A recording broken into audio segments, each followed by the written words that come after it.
नमस्कार किसान साथियों।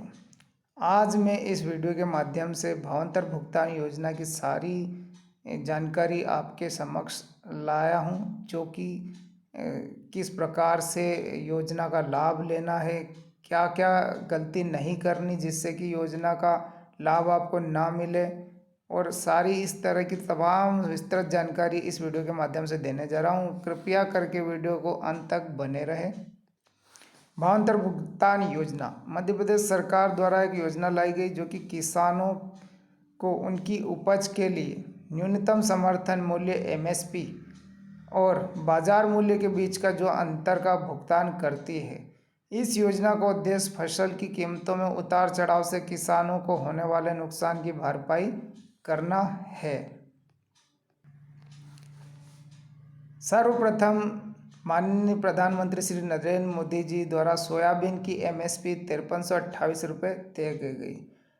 किसान को अपना उपज 5328 रुपये उपज का लाभ मिले, इसके लिए सरकार मध्य प्रदेश सरकार डॉक्टर श्री मोहन यादव मुख्यमंत्री जी द्वारा भावांतर भुगतान योजना लाई गई। एमएसपी का लाभ किसानों को किस प्रकार दिया जाए और कितनी आसानी के लिए इसे दिया जाए। अगर सरकार को किसानों की उपज खरीदने में भी कठिनाई होती है और किसानों को बेचने में भी कई कठिनाइयाँ रहती है, इस दोनों की कठिनाई को दूर करने के लिए सरकार द्वारा भावांतर भुगतान योजना को लाया गया। भावांतर भुगतान योजना के तहत सरकार द्वारा एक मॉडल रेट तय किया गया, जो कि मॉडल रेट से कम रेट में मॉडल रेट्स और एमएसपी के बीच का जो अंतर है उसके बीच की राशि किसानों को देने का वादा किया गया। हमारे मध्य प्रदेश के किसानों ने भावांतर भुगतान योजना का लाभ लेने के लिए सर्वप्रथम पंजीयन कराया। पंजीयन कराने के बाद 24 अक्टूबर से सरकार द्वारा भावांतर भुगतान योजना के अंतर्गत किसानों की उपज को खरीदना शुरू किया। 24 अक्टूबर से लेकर 6 नवंबर तक एक मॉडल रेट तय किया गया, जो कि 4020 रुपये रखा गया। अभी आप स्क्रीन पर देख रहे हैं कि मैंने 4430 रुपये प्रति क्विंटल की दर से विक्रय मूल्य राशि मुझे 49,837 रुपये दी गई। 4430 और 5328 में से मैंने 4430 रुपये घटाए तो मुझे 900 रुपये का लाभ या जो भी दिया जाना चाहिए था सरकार की तरफ से, वो दिया गया 7077 रुपये।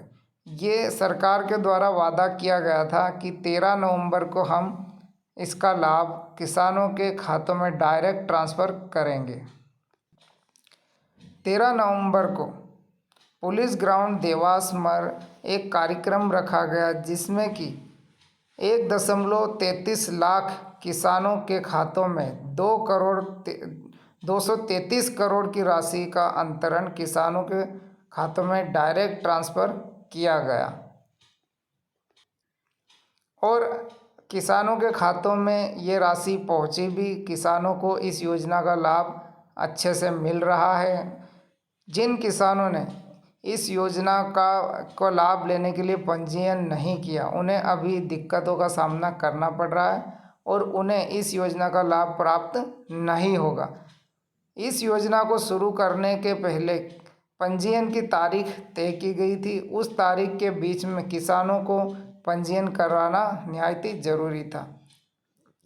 अब जिन किसानों ने इस योजना के अंतर्गत पंजीयन कराया है, उन किसानों को क्या बात ध्यान में रखनी होगी। आप देख रहे हैं कि मुझे मेरी उपज का विक्रय मूल्य 4430 रुपये प्रति क्विंटल के द्वारा व्यापारी के द्वारा दिया गया।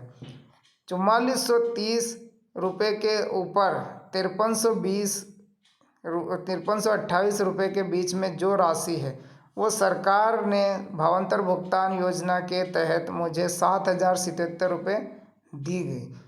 एक बीघा, एक बीघा से मत समझिए आप, एक हेक्टेयर से समझिए। एक हेक्टेयर पर सरकार 10 कुंटल 75 किलो सोयाबीन का ही भावांतर भुगतान करेगी। अगर आपने एक हेक्टेयर ज़मीन के ऊपर 10 कुंटल 75 किलो से ज़्यादा सोयाबीन विक्रय की है तो आपको ऊपर की जो उत्पादन है उसका आपको लाभ प्राप्त नहीं होगा। आपने एक हेक्टेयर के पंजीयन पर 10 कुंटल 75 किलो सोयाबीन ही विक्रय करनी है। बाकी की सोयाबीन आप दूसरे पंजीयन पर विक्रय कर सकते हैं। यदि आप ऐसा नहीं करते हैं तो आपको ऊपर की सोयाबीन का लाभ, भावांतर भुगतान की योजना का लाभ नहीं मिलेगा। इस योजना के तहत किसान साथियों आपको एक बात का ध्यान और रखना होगा।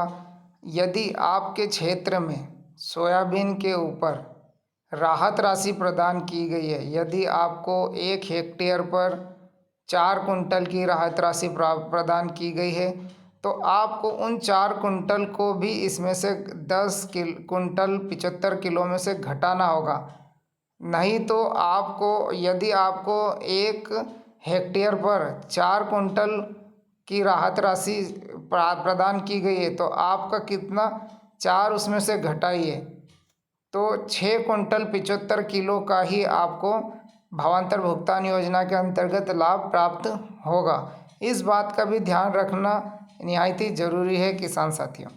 दूसरा, आप जिस भी खाते, आपने जो भी आधार नंबर, जो आपका आधार कार्ड जमा किया है मंडी में आधार कार्ड जो जमा किया आपने पंजीयन के बाद, पंजीयन करवाया है यदि आपने, और आधार कार्ड जमा किया, उस आधार से बैंक खाता जुड़ा हुआ निहायत ही ज़रूरी है। नहीं तो आपको डायरेक्ट बेनिफिट ट्रांसफ़र प्राप्त नहीं होगा। आपका आधार से एक खाता जुड़ा हुआ होना ज़रूरी है जिस खाते में सरकार द्वारा डायरेक्ट बेनिफिट ट्रांसफ़र डीबीटी आ सके। तो अपने खाते को डीबीटी खाते पर डीबीटी एक्टिव कराइए, अन्यथा इस योजना का लाभ आप प्राप्त नहीं कर सकेंगे। सरकार द्वारा 1 क्लिक डीबीटी ट्रांसफ़र किया जाता है, इसलिए आपको डीबीटी कराना ज़रूरी है। इस योजना के तहत एक चीज़ और देखने को मिली है, जिन किसान साथियों का सोयाबीन का विक्रय मूल्य 3800 रुपये से कम है, अभी तक उन किसान भाइयों के खाते में भावांतर योजना का लाभ प्राप्त नहीं हुआ है। हो सकता है थोड़े दिनों के बाद उन्हें भी इसका लाभ मिले या कुछ दिनों के बाद उनके खातों में भी पैसा आ जाए, या उनके जिन भी किसान भाइयों से मेरी बात हुई है जिनका 3500, 3600, 3700 या इससे कम मूल्य राशि पर विक्रय मूल्य पर उन्होंने बेची है अपनी उपज को, उनको भावांतर योजना का पैसा उनके खातों में अभी तक नहीं आया है। आएगा या नहीं आएगा इसके बारे में मैं नहीं कह सकता, लेकिन मैं आपको एक सलाह देना चाहता हूं कि अपनी उपज इस प्रकार से लेके जाएं कि उसका विक्रय मूल्य 4000 या उससे ऊपर उस सोयाबीन का मूल्य हो। आपको आसानी से पता चल जाएगा कि आपके गांव में किस प्रकार की, किस तरह की सोयाबीन का विक्रय मूल्य 4000 से नीचे आ रहा है और किसका ऊपर आ रहा है। अगर आपका विक्रय मूल्य 3800, 3900, 4000 भी आएगा तो आपको भावांतर भुगतान योजना का लाभ प्राप्त होगा। मंडी में जाने से पहले पंजीयन की 2 कॉपी, आधार कार्ड की 2 कॉपी, जिस खाते में आपका डीबीटी एक्टिवेट किया गया है उस खाते की पासबुक की फ़ोटोकॉपी, ये तीनों 2-2 कॉपी आपको मंडी में लेकर जाना है और भावांतर भुगतान योजना के अंतर्गत पर्ची कटवा कर अपनी उपज को बेचना है। ग्लोबल लेवल पर अमेरिका द्वारा अपनी उत्पादन को निर्यात नहीं कर पाने के कारण सोयाबीन के भाव में उतार चढ़ाव लगातार जारी है। सोयाबीन के भाव में काफ़ी उतार आ रहा है। अमेरिका अपने सोयाबीन का निर्यात नहीं कर पा रहा। वो लगातार चीन से भी अपनी सोयाबीन का निर्यात करने के लिए कदम उठा रहा। भारत पर भी दबाव बना रहा ताकि वो अपना उनका सोयाबीन हमें बेच सके। इन सब चीज़ों के बीच में भारत का किसान का सोयाबीन यदि हमारी डोमेस्टिक इंडस्ट्रीज़ द्वारा नहीं लिया गया तो सरकार के सामने और चुनौती आएगी। भावांतर भुगतान योजना इसी प्रकार देना होगा ताकि किसानों को अपनी उपज का सही मूल्य मिल सके। तो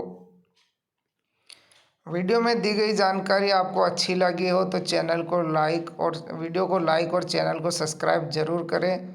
नमस्कार किसान साथियों, जय जवान जय किसान।